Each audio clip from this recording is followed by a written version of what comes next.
안녕하세요. 충격 스토리 TV입니다. 그녀는 아내가 아니었습니다.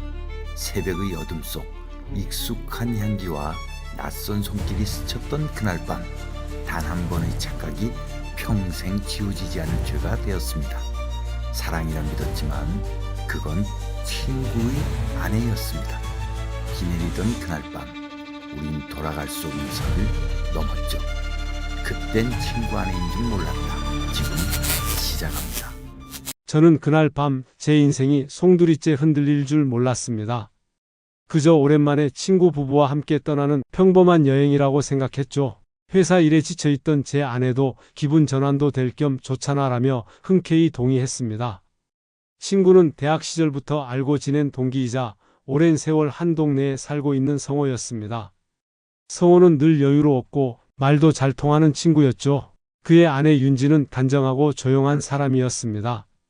늘 남편 곁에서 조심스레 웃는 그런 스타일이었죠. 반면 제 아내 지연은 솔직하고 감정 표현이 거침없는 사람이었습니다. 결혼 초엔 그게 매력으로 느껴졌지만 20년이 지난 지금은 가끔 피로했습니다. 일터에서도 피곤한데 집에서도 매일 불평과 잔소리로 시작하고 끝나는 날들이 반복됐으니까요. 그날도 아내는 출발 전부터 불만이 가득했죠. 굳이 그 사람들하고 가야 돼? 여행은 둘이 가는 게 낫지 않아? 저는 피식 웃으며 말했습니다. 가끔은 다른 부부랑 어울리는 것도 좋잖아. 뭐 별일 있겠어? 그 말이 나중에 어떤 의미로 돌아올 줄은 그때 몰랐습니다. 우리는 토요일 아침 4명이 한 차에 올랐습니다. 성호가 운전을 맡고 조수석엔 제 아내 지연이 앉았습니다. 저와 윤지는 뒷좌석에 나란히 앉았죠. 창밖엔 초여름 햇살이 부드럽게 내리쬐었고 차 안은 어색한 공기로 가득했습니다. 성호는 중간중간 농담을 던졌지만 분위기는 좀처럼 풀리지 않았습니다. 아내는 스마트폰만 들여다보고 윤지는 창밖을 조용히 바라보고 있었죠. 저는 어색함을 깨보려 일부러 말을 걸었습니다. 윤지 씨, 요즘도 요리 학원 다녀요? 그녀가 살짝 웃으며 고개를 끄덕였습니다. 네, 아직도 매주 한 번씩요. 아시죠? 성호 씨가 요리는 전혀 몰라서요. 그 대답에 성호가 웃으며 백미러로 그녀를 바라봤습니다. 야, 내가 몰라서 내가 배우는 거잖아. 잠시 웃음이 돌았지만 금세 정적이 내려앉았습니다. 펜션에 도착한 건 오후 6시가 넘어서였습니다. 산자락에 자리한 조용한 별장이었죠. 낮에는 햇빛이 따뜻했는데 해가 지자 산바람이 쌀쌀했습니다. 펜션 주인은 남녀 두 커플이니까 방은 2개로 준비했어요 라며 열쇠를 내밀었습니다. 왼쪽 복도 끝방은 우리 부부, 오른쪽은 성호 부부에게 배정됐습니다. 짐을 풀고 간단히 식사를 한 후 우리는 모닥불 앞에 앉아 와인을 마셨습니다. 잔잔한 음악과 불빛 사이로 윤지의 웃음소리가 유난히 맑게 들렸습니다. 와, 이거 진짜 좋네요. 그녀가 고개를 뒤로 젖히며 말했을 때 저는 그 웃음이 이상하게 오래 남았습니다. 남편 성호와 나란히 앉아 있으면서도 그녀의 눈빛은 어딘가 먼 곳을 보고 있는 듯 했거든요. 밤이 깊어가자 우리는 각자 방으로 들어갔습니다. 아내는 씻고 나오더니 피곤하니까 먼저 잘게라며 등을 돌렸습니다. 그날따라 왠지 잠이 오지 않았습니다. 밖에선 벌레 소리와 바람 소리가 교차하며 들려왔고 그 소리가 이상하게 마음을 뒤흔들었죠. 새벽쯤이었을 겁니다. 갑자기 베란다 쪽에서 무언가 부딪히는 소리가 났습니다. 창문이 열려있는 줄도 몰랐던 저는 깜짝 놀라 일어났죠. 살짝 열린 문틈 사이로 복도 불빛이 새어 들어왔습니다. 그 순간 누군가의 발소리가 가까워졌습니다. 그리고 문이 조용히 열렸습니다. 지연? 작은 목소리가 들렸습니다. 저는 잠결의 아내인 줄 알고 대답했습니다. 왜 그래, 아직 안 잤어? 그러자 그 사람이 조용히 다가왔습니다. 빛 한 줄기 없는 방 안, 실루엣만이 희미하게 보였죠? 그녀는 말없이 제 곁에 앉았습니다. 그리고 제가 아내라고 믿었던 그 목소리가 낮게 속삭였습니다. 미안해요. 잘못 들어왔어요. 그제야 저는 그녀가 윤지라는 걸 깨달았습니다. 방 안 공기가 묘하게 달라져 있었습니다. 커튼 틈으로 스며든 빛이 그녀의 어깨선을 따라 흘렀고 그 빛 사이에 내 숨이 섞였습니다. 말은 없었지만 서로의 시선이 움직임보다 먼저 닿았습니다. 그 잠깐의 정적이 너무 길게 느껴졌습니다. 그러나 그 순간 이상하게도 몸이 굳지 않았습니다. 도리어 멈춰있던 시간이 한꺼번에 풀리는 느낌이었죠. 그녀는 곧장 일어나려 했지만 문고리를 찾지 못했습니다. 저는 반사적으로 그녀의 팔을 잡았습니다. 괜찮아요? 천천히요. 불 켜면 다 깨니까. 그녀는 숨을 고르며 말없이 고개를 끄덕였습니다. 그 짧은 순간 어둠 속에서 눈빛이 마주쳤습니다. 이상했습니다. 두려움도 놀라움도 아닌 묘한 감정이 흘렀습니다. 한참을 그렇게 서 있다가 그녀가 문을 살짝 열고 나갔습니다. 복도 불빛이 스치듯 사라지고 남은 건 숨소리뿐이었습니다. 그날 이후 제 마음 한구석엔 설명할 수 없는 불씨가 생겼습니다. 그건 단순한 착각이 아니었습니다. 분명 무언가 시작된 느낌이었죠. 아무 일도 없었는데도 이미 돌아갈 수 없는 선을 넘어선 것처럼. 다음날 아침 펜션 마당은 이슬로 젖어 있었습니다. 산자락 사이로 비껴드는 햇살이 은근히 따뜻했죠. 식탁 위엔 윤지가 차려놓은 아침상이 놓여 있었습니다. 일찍 일어나셨네요. 제가 말하자 그녀는 짧게 웃었습니다. 잠이 잘 안 와서요. 그 미소가 왠지 낯설게 느껴졌습니다. 어젯밤 어둠 속에서 느꼈던 긴장감이 떠올랐거든요. 아내는 커피를 들고 창밖만 바라봤습니다. 성호는 여전히 늦잠을 자고 있었고 테이블엔 저와 윤지만이 남았습니다. 그녀는 조심스레 제 잔에 커피를 따라 주었습니다. 그 순간 손끝이 살짝 스쳤죠. 저는 반사적으로 눈을 들었고 그녀는 아무렇지 않게 고개를 숙였습니다. 어제 깜짝 놀라셨죠? 그녀가 낮은 목소리로 말했습니다. 아, 예. 뭐 그럴 수도 있죠. 죄송했어요. 문이 똑같이 생겨서. 괜찮아요. 짧은 대화였지만 묘하게 그 몇 마디가 오래 맴돌았습니다. 점심 무렵 우린 4명이 함께 근처 호숫가로 나갔습니다. 성호는 낚싯대를 들고 있었고 아내들은 사진을 찍으며 웃고 있었죠. 겉보기엔 평화로웠습니다. 하지만 제 마음은 어딘가 불안했습니다. 윤지가 셀카를 찍다가 제 쪽으로 와서 말했습니다. 혹시 사진 좀 찍어주실래요? 아, 네. 그럼요. 카메라를 받아 들었을 때 햇살 사이로 그녀의 눈이 잠시 마주쳤습니다. 그 눈빛엔 뭔가 설명하기 어려운 감정이 담겨 있었습니다. 그건 분명 단순한 인사 이상의 것이었죠. 저녁 무렵 성호는 와인을 꺼냈습니다. 이거 우리 결혼 20주년 기념으로 받은 거야. 오늘 딱 좋네. 잔이 돌고 웃음소리가 번졌습니다. 하지만 분위기가 무르익을수록 이상하게 제 시선은 자꾸만 윤지 쪽으로 향했습니다. 그녀의 머리카락 끝, 손에 닿는 잔의 곡선, 그 작은 움직임들이 전부 신경 쓰였습니다. 아내는 평소처럼 잔소리를 늘어놓고 있었지만 그 말들은 하나도 귀에 들어오지 않았습니다. 내일은 아침 일찍 출발하자. 성호의 말에 다들 고개를 끄덕였지만 윤지는 살짝 웃으며 말했습니다. 별장에 온 김에 하루만 더 있다 가면 안 될까요? 그 한마디의 순간 공기가 멈춘 듯 했습니다. 성호는 고개를 저었죠. 월요일엔 출근해야 하잖아. 그녀는 짧게 대답했습니다. 그렇죠, 알겠어요. 하지만 그 표정은 어딘가 아쉬워 보였습니다. 그리고 이상하게도 그 아쉬움이 제 마음을 흔들었습니다. 그날 밤 창밖엔 비가 내렸습니다. 빗방울이 창문을 두드리며 잔잔한 소리를 냈죠. 아내는 일찍 잠들었습니다. 하루 종일 투덜거리더니 침대에 눕자마자 금세 코를 골기 시작했어요. 저는 잠이 오지 않아 거실로 나왔습니다. 벽난로 옆에서 와인잔을 들고 앉아 있는데 복도 쪽에서 조용한 발소리가 들렸습니다. 윤지였습니다. 그녀는 얇은 가디건을 걸친 채 잔잔한 미소로 인사를 건넸습니다. 잠이 안 오세요? 네, 이상하게요. 저도 그래요. 우리는 말없이 와인을 한 잔씩 따랐습니다. 창밖엔 여전히 비가 내리고 불빛이 유리잔에 반사되어 흔들렸습니다. 여기 참 좋네요.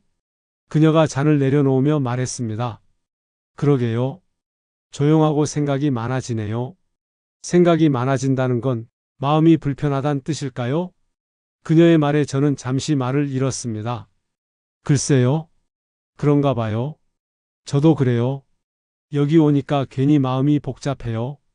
그녀의 눈동자가 불빛에 반짝였습니다. 그 시선이 나를 스쳤습니다. 그 순간 시간이 멈춘 듯 했습니다. 밖에서는 천둥 소리가 났습니다. 그녀가 놀란 듯 살짝 몸을 떨었고 저는 반사적으로 그녀의 잔을 받아내며 손이 닿았습니다. 손끝이 뜨거웠습니다. 그녀의 눈이 내 손을 바라보다가 천천히 나를 올려다 봤습니다. 그녀는 아무 말도 하지 않았습니다. 하지만 그 침묵이 무엇보다 강한 신호처럼 느껴졌습니다. 그때 복도에서 성호의 기침 소리가 들렸습니다. 우리는 동시에 자리에서 벌떡 일어났습니다. 그녀는 잔을 내려놓으며 급히 말했습니다. 그럼 잘 자요? 네, 잘 자요. 그녀가 방으로 들어가는 걸 보면서 제 심장은 미친 듯이 뛰고 있었습니다. 새벽 2시쯤이었습니다. 밖은 여전히 비가 내리고 있었고 창문에 부딪히는 빗방울 소리가 일정한 리듬을 이루고 있었죠. 그때 복도 쪽에서 발소리가 들렸습니다. 조용한 걸음이 벽난로 쪽으로 다가왔죠. 지훈 씨. 낮은 목소리가 들렸습니다. 윤지였습니다. 그녀는 얇은 가디건을 걸치고 작게 인사하듯 웃었습니다. 잠이 안 와서요? 혹시 깨운 건 아니죠? 아니요, 저도 잠이 안 와서. 그녀는 제 맞은편 의자에 앉았습니다. 창밖에선 여전히 빗소리가 들렸고 그 소리가 우리 사이를 메우고 있었습니다. 요즘 너무 외로워요. 그녀가 고개를 숙이며 말했습니다. 그건 단순한 하소연이 아니라 오랜 세월 누적된 한숨 같았습니다. 성호 씨랑은 요즘 말도 잘 안 해요. 같이 있어도 늘 혼자인 기분이에요. 저는 잠시 말이 막혔습니다. 그녀의 목소리가 흔들렸고 불빛이 잔잔히 그녀의 얼굴을 비췄습니다. 밖에서는 천둥 소리가 멀리서 들려왔습니다. 그녀의 눈가가 촉촉해졌습니다. 지훈 씨는? 지연 씨랑 행복해요? 그 질문에 대답이 막혔습니다. 아내의 무표정한 얼굴이 떠올랐습니다. 매일 피곤하단 말로 시작되는 대화, 사소한 일에도 쏟아내는 짜증들, 저는 고개를 떨궜습니다. 잘 모르겠어요. 그녀가 작게 미소 지었습니다. 우리 참 비슷하네요. 잠시 침묵이 흘렀습니다. 그리고 그 침묵 속에서 그녀의 손이 조심스럽게 내 손 위에 닿았습니다. 그 순간 모든 감각이 날카롭게 살아났습니다. 빗소리, 심장소리, 그리고 그녀의 숨결까지. 나는 손을 빼려 했지만 이미 늦었습니다. 그녀의 눈빛이 내 손을 붙잡고 있었습니다. 그건 명백한 유혹이었지만 동시에 애절한 신호이기도 했습니다. 밖의 비는 점점 거세졌고 방 안의 공기는 묘하게 달아올랐습니다. 그때 그녀가 아주 낮게 속삭였습니다. 오늘은 그냥 아무 일도 없던 걸로 해요. 하지만 혹시라도 또 눈이 마주치면? 그땐 모르겠어요. 그 말을 남기고 그녀는 천천히 일어나 문을 열었습니다. 그리고 조용히 사라졌습니다. 나는 침대에 앉아 그 문을 오래도록 바라보고 있었습니다. 그녀의 향기와 말 한마디가 내 마음을 완전히 흔들어 놓았죠. 그날 이후 모든 것이 조금씩 달라졌습니다. 눈빛 한 번, 호흡 한 차례에도 미묘한 감정이 섞였죠. 겉보기엔 평범한 여행의 마지막 하루였지만 그날 아침부터 모든 풍경이 낯설게 느껴졌습니다. 윤지는 평소보다 조용했습니다. 커피잔을 들고 창밖을 바라보는 그녀의 얼굴에는 어딘가 결심한 사람의 표정이 비쳤죠. 아내 지연은 여전히 성호와 가벼운 대화를 나누고 있었고 저는 그 사이에서 묘한 고립감을 느꼈습니다. 점심 먹고 바로 출발하자. 성호의 말에 다들 고개를 끄덕였지만 윤지는 짧게 대답했습니다. 전 조금만 산책하고 갈게요. 그녀는 가방을 집어들고 밖으로 나갔습니다. 그 순간 저도 모르게 일어섰습니다. 나도 바람 좀 쐬고 올게. 아내가 눈썹을 살짝 찡그렸지만 아무 말도 하지 않았습니다. 펜션 뒤쪽 오솔길은 안개가 10개 깔려 있었습니다. 비가 그친 뒤라 공기가 촉촉했고 나뭇잎에서는 물이 뚝뚝 떨어졌죠. 그 끝자락에 윤지가 서 있었습니다. 흰색 셔츠 소매가 살짝 젖어 있었고 그녀는 돌아서서 조용히 말했습니다. 따라오실 줄 알았어요. 그 한마디에 가슴이 쿵 하고 내려앉았습니다. 어제 일 생각 많이 했어요. 그녀는 손끝으로 머리카락을 정리하며 조용히 말했습니다. 지훈 씨, 이러면 안 된다는 거 알아요. 근데 그때 이상하게 편했어요. 그 말에 대답할 말이 없었습니다. 도망쳐야 한다는 생각이 들었지만 두 발이 움직이지 않았습니다. 나도 그랬어요. 제 입에서 그 말이 나오자 그녀의 눈빛이 살짝 흔들렸습니다. 그럼 우린 뭘 어떻게 해야 할까요? 모르겠어요.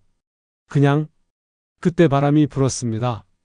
나뭇잎이 흔들리고 서로의 거리만큼 가까워졌습니다. 그녀의 머리카락이 내 어깨에 닿았고 그 순간 모든 이성이 흐려졌습니다. 누가 먼저였는지 모르겠습니다. 서로를 잡은 손이 자연스레 가까워졌고 눈빛이 겹치는 순간 주변 소리가 모두 사라졌습니다. 비 냄새, 풀 냄새, 그녀의 향기만 남았죠. 그녀가 살짝 눈을 감았습니다. 나는 그 순간 뒤돌아섰습니다. 하지만 심장은 멈추지 않았습니다. 그녀의 숨소리가 뒤에서 들렸고 작은 울음 같은 소리가 바람에 섞여 왔습니다. 지훈 씨, 우리 정말 이러면 안 돼요. 알아요. 근데 왜 이렇게 마음이 아플까요? 그녀의 목소리가 흔들렸습니다. 그건 유혹이 아니라 진심의 고백이었습니다. 그녀는 내게 돌아서서 조용히 속삭였습니다. 잠깐이라도 누군가에게 필요한 사람이고 싶었어요. 그 말이 심장을 찔렀습니다. 그건 내 아내가 수년간 한 번도 들려주지 않았던 말의 반대였죠. 나는 그녀의 어깨를 붙잡았습니다. 그녀는 고개를 들었고 눈동자에 눈물이 맺혀 있었습니다. 그때 멀리서 성호의 목소리가 들렸습니다. 윤지야, 어디 있어? 우리는 동시에 몸을 떨었습니다. 그녀는 황급히 뒤돌아섰고 나는 손을 놓았습니다. 나중에 얘기해요. 그녀는 그렇게 말하고 천천히 걸어 나갔습니다. 그 뒤 모습을 보며 나는 숨을 고르지 못했습니다. 점심 식사 시간, 아무 일도 없던 것처럼 우리는 한 테이블에 앉았습니다. 성호는 웃으며 농담을 던졌고 아내 지연은 그 옆에서 사진을 찍고 있었습니다. 하지만 윤지와 나는 서로의 눈을 피했습니다. 다들 얼굴이 좀 피곤하네. 밤새 못 잤어? 성호의 말에 윤지가 짧게 대답했습니다. 비 소리가 너무 커서요. 그녀는 내 쪽을 보지 않았습니다. 그러나 그 한마디에 내 손이 떨렸습니다. 서울로 돌아오는 길, 차 안은 이상하리만큼 조용했습니다. 라디오에서 흐르는 발라드 노래만 공기를 채우고 있었죠. 여보, 괜찮아? 오늘 좀 말 없네. 아내의 말에 저는 대충 대답했습니다. 피곤해서 그래? 백미러 너머로 보이는 윤지의 얼굴은 창백했습니다. 그녀는 창문 밖으로 시선을 고정한 채 한마디도 하지 않았습니다. 펜션에서의 이틀 동안 일어난 모든 일이 거짓말처럼 흘러가고 있었지만 그 거짓말 속에서도 무언가가 틀어졌다는 걸 직감했습니다. 집에 도착하자마자 아내는 피곤하다며 욕실로 들어갔습니다. 저는 현관에 멍하니 서 있었습니다. 가방 속엔 펜션에서 찍은 사진들이 있었지만 그걸 꺼낼 용기가 없었습니다. 그때 핸드폰이 울렸습니다. 윤지 무사히 도착하셨어요? 짧은 문장이었지만 손끝이 떨렸습니다. 네. 조심히 들어가세요. 탑장을 보내고 휴대폰을 내려놨습니다. 하지만 그날 밤 잠은 오지 않았습니다. 하루, 이틀이 지나고 일상으로 돌아왔지만 머릿속은 계속 그녀의 목소리로 가득했습니다. 출근길 지하철에서 스쳐 지나가는 여자의 향수 냄새에도 가슴이 뛰었죠. 그날 저녁 퇴근길에 문자가 왔습니다. 그때 못한 얘기 할 수 있을까요? 그 한 문장에 나는 모든 이성을 놓았습니다. 문자가 온 지 사흘째 되는 날이었습니다. 그동안은 아무 일도 없던 듯 일상으로 돌아가려 했지만 머릿속은 계속 그 한 문장에 머물러 있었습니다. 그때 못한 얘기 할 수 있을까요? 그 말을 지우려고 일에 몰두했지만 소용이 없었죠. 결국 저는 답장을 보냈습니다. 언제 어디서요? 곧바로 답이 왔습니다. 내일 오후 2시. 이다야 커피숍. 그녀가 사는 동네의 작은 카페였습니다. 저는 그날 하루 종일 회의 내용이 하나도 기억나지 않았습니다. 다음 날 유리창 너머로 비가 흩날리고 있었습니다. 카페 안엔 잔잔한 음악이 흐르고 그녀가 창가 자리에 앉아 있었습니다. 윤지는 어제보다 한결 차분해 보였습니다. 짙은 베이지색 코트를 입고 손엔 커피잔을 꼭 쥐고 있었죠. 와줘서 고마워요. 무슨 일인지 궁금해서요. 그녀는 잠시 침묵하다가 커피잔을 내려놓으며 말했습니다. 그날 정말 후회했어요. 그런데 이상하게 후회만으로 끝나지 않더라고요. 그녀의 시선이 내 손끝에 닿았습니다. 나는 아무 말도 하지 못했습니다. 심장은 계속 요동쳤죠. 지훈 씨. 그녀가 낮은 목소리로 제 이름을 불렀습니다. 그때 느낀 그 감정이 아직 남아 있어요. 그녀의 손이 잔잔히 떨리고 있었습니다. 창밖으로 비가 더 세게 내렸습니다. 그리고 그 비가 우리 대화를 가려주는 듯 했습니다. 이러면 안 되는 거 알아요. 그렇죠? 그런데 오늘은 그냥 사람으로 만나고 싶었어요. 그녀는 그렇게 말하며 천천히 손을 제 쪽으로 내밀었습니다. 순간 공기가 멈췄습니다. 한 번만 아무 일 없었던 것처럼 웃어요.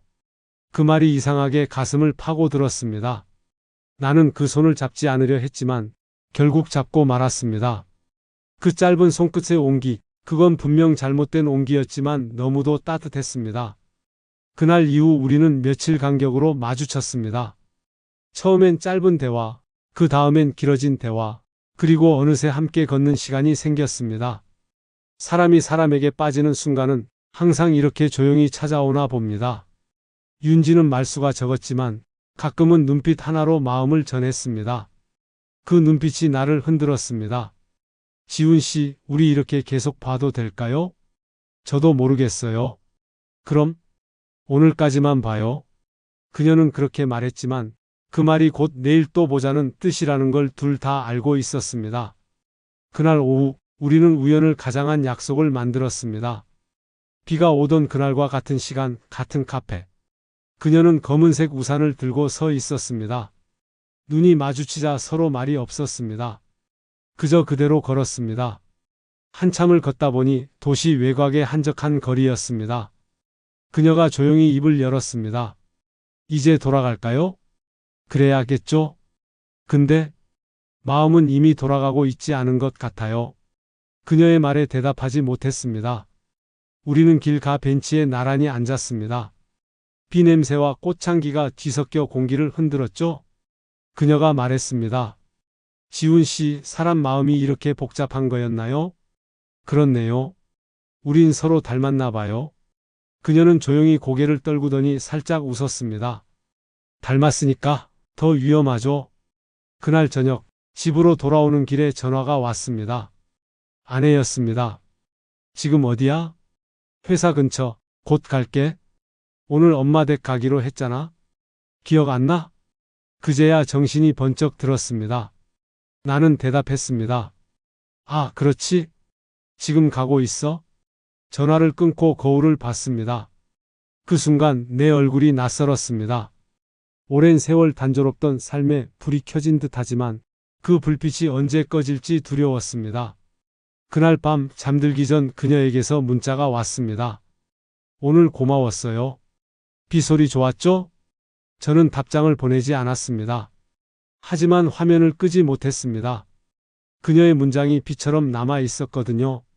아내는 이미 잠들어 있었고 거실 벽시계의 초침이 천천히 흘러갔습니다. 그리고 그 소리 사이에 윤지의 숨소리가 섞여 있는 것 같았습니다. 그날 저는 처음으로 생각했습니다. 이건 사랑일까 아니면 단지 도피일까? 답은 없었습니다. 다만 한 가지 확실한 건 있었죠. 이제 정말로 돌아갈 수 없다는 것. 그날은 이상하게도 하루 종일 불안했습니다. 회사에서 보고서를 쓰는데도 손이 떨리고 전화벨 소리만 울려도 심장이 쿵 내려앉았습니다. 퇴근 무렵 하늘이 잿빛으로 변하더니 소나기가 쏟아지기 시작했습니다. 그녀에게서 메시지가 왔습니다. 오늘 혹시 시간 괜찮으세요? 잠시 망설였습니다. 오늘은 안 된다고 해야 했다. 하지만 손가락은 이미 움직이고 있었습니다. 잠깐이면 돼요. 이다야 카페에서 봐요. 그녀는 이미 자리에 앉아 있었습니다. 창가 쪽 비 내리는 유리 너머로 흐릿하게 보였죠. 그녀의 얼굴엔 웃음기보다 무거운 그늘이 내려 있었습니다. 괜찮아요? 요즘 마음이 너무 힘들어요. 그녀의 목소리가 흔들렸습니다. 성호 씨가 이상해요. 무슨 일인지 며칠째 나를 의심하는 눈빛이에요. 그녀의 말에 숨이 멎었습니다. 설마? 아니에요. 아직은 아무 말도 안 해요. 근데 느낌이 너무 이상해요. 그녀의 두 손이 떨렸습니다. 나는 그 손을 덮었습니다. 괜찮아요. 아무 일 없을 거예요. 그 순간 문이 열리고 찬 공기가 들어왔습니다. 문 쪽을 바라본 그녀의 눈이 커졌습니다. 성호였습니다. 시간이 멈춘 것 같았습니다. 그는 젖은 우산을 접으며 주변을 둘러보다가 우리 쪽으로 걸어왔습니다. 여기 있었네. 짧고 낮은 목소리. 윤지는 자리에서 벌떡 일어났습니다. 아, 그냥 잠깐 얘기하고 있었어요. 얘기? 그는 내 쪽을 봤습니다. 그 시선이 날카로웠습니다. 회사 일로 잠깐. 내 목소리가 갈라졌습니다. 회사 일? 너희 회사가 같아? 그 말에 아무 대답도 하지 못했습니다. 윤지는 얼굴이 하얗게 질렸습니다. 됐어. 집에 가자. 성호는 그녀의 손목을 거칠게 잡았습니다. 성호 씨, 잠깐만요. 넌 껴들지 마. 그 말 한마디에 내 안에 무언가가 무너졌습니다. 그날 밤 비는 멈추지 않았습니다. 집에 돌아왔지만 아무 일에도 집중이 되지 않았습니다. 아내는 저녁상을 차리며 말했습니다. 요즘 왜 이렇게 멍해 보여요? 그냥 피곤해서. 회사 일 때문이에요? 그냥. 그녀가 내 얼굴을 바라봤습니다. 지훈 씨, 나한테 숨기는 거 있죠? 그 말에 몸이 굳었습니다. 무슨 소리야? 느낌이 그래요. 예전이랑 다르잖아요. 그 말에 아무 대답도 할 수 없었습니다. 아내는 한참 나를 바라보다가 식탁 위에 국을 떠서 조용히 말했습니다. 우리 언제 이렇게 멀어진 걸까요?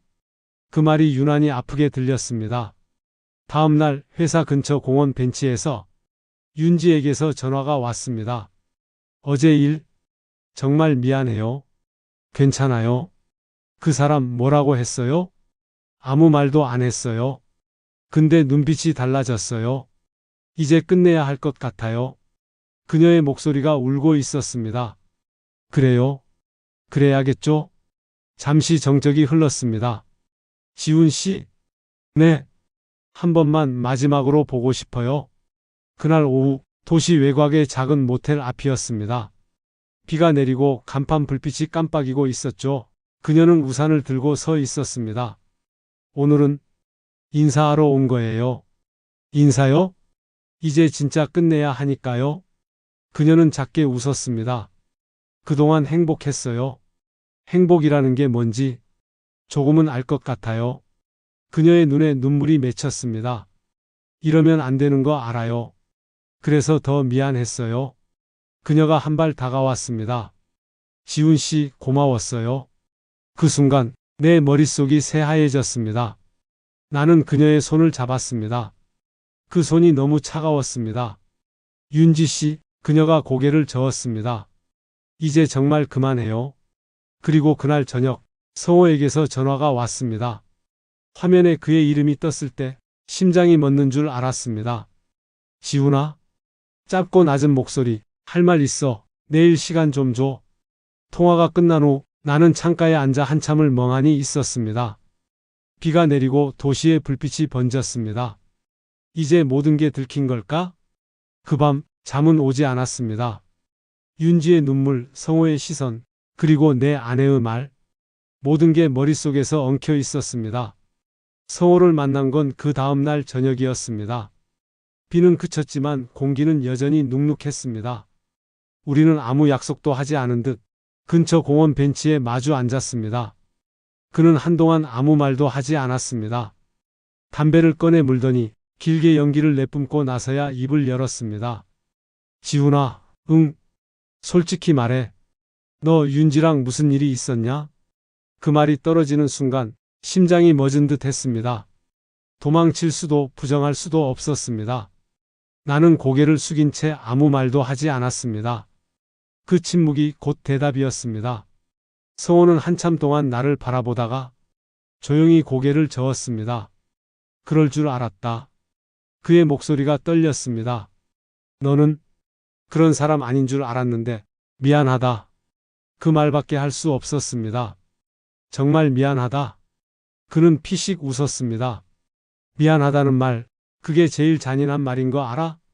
그 말에 아무 대답도 할 수 없었습니다. 그저 손을 떨며 고개를 숙였습니다. 그날 이후 윤지와의 연락은 완전히 끊겼습니다. 그녀의 번호를 눌러보다가도 끝내 전화를 걸지 못했습니다. 며칠 뒤 성호가 다른 지역으로 이사했다는 소식을 들었습니다. 그의 철물점 간판이 내려가고 그 자리에 임대 문의 문구가 붙어 있었습니다. 그걸 보는 순간 가슴이 텅 비어버린 것 같았습니다. 아내와의 관계도 달라졌습니다. 그녀는 내 표정을 눈으로 읽는 사람처럼 아무 말 없이 나를 바라볼 때가 많았습니다. 요즘 왜 이렇게 조용해요? 그녀가 물었습니다. 그냥 생각 좀 하느라. 무슨 생각요? 내가 참 나쁜 사람이라는 생각요. 아내는 잠시 나를 바라보다가 짧게 한숨을 쉬었습니다. 그래도 나한테 그 말을 하는 건 고맙네요. 그녀의 말이 이상하게 마음을 울렸습니다. 어느 날 일이 끝나고 늦은 저녁에 집으로 돌아왔습니다. 식탁 위엔 국이 식어 있었고 아내는 거실 소파에서 조용히 앉아 있었습니다. 오늘은 일찍 왔네요. 응, 그냥 집이 그리워서. 그녀가 고개를 돌려 저를 바라봤습니다. 그 눈빛이 오래전처럼 따뜻했습니다. 그날 밤 우리는 오랜만에 함께 앉아 말없이 창밖비를 바라봤습니다. 비 냄새가 어쩐지 낯설지 않았습니다. 며칠 뒤 우연히 시장 골목에서 윤지의 모습을 봤습니다. 멀리서였지만 단번에 알 수 있었습니다. 그녀는 다른 남자의 옆에서 웃고 있었습니다. 그리고 그 웃음은 그날 펜션의 윤지가 아닌 어딘가 새로 태어난 사람의 웃음처럼 보였습니다. 나는 걸음을 멈췄다가 다시 천천히 뒤돌아섰습니다. 그녀를 부르지 않았습니다. 이제 정말로 모든 게 끝났으니까요. 집으로 돌아오는 길, 노을이 길게 늘어져 있었습니다. 그 아래로 사람들은 바쁘게 걸어가고 있었죠. 나도 그 사이에 섞여 천천히 걸었습니다. 문득 이런 생각이 들었습니다. 사람이 외로움에 무너지는 순간은 욕망 때문이 아니라 마음을 알아주는 누군가가 곁에 없을 때인 것 같다. 그걸 깨닫는데 너무 많은 걸 잃었지만 그래도 이제는 조금 알 것 같았습니다. 이제 저는 누군가의 아내를 바라보는 대신 제 옆에 사람을 다시 바라보려 합니다. 늦었지만 아직 끝은 아니니까요. 그날 이후로 아내와 저는 조금씩 다시 대화하기 시작했습니다. 짧은 대화, 작은 웃음, 그리고 따뜻한 저녁밥. 아무도 모르는 조용한 일상이지만 그 안에 진심이 다시 피어나고 있습니다. 인생에서 어떤 실수는 평생 지울 수 없지만 그 실수가 남긴 흔적으로 사람은 조금 더 진짜가 되어가는지도 모릅니다. 저는 오늘도 생각합니다. 사랑이란 누구와 함께 있느냐보다 누구 곁에 끝까지 남아있느냐의 이야기라고.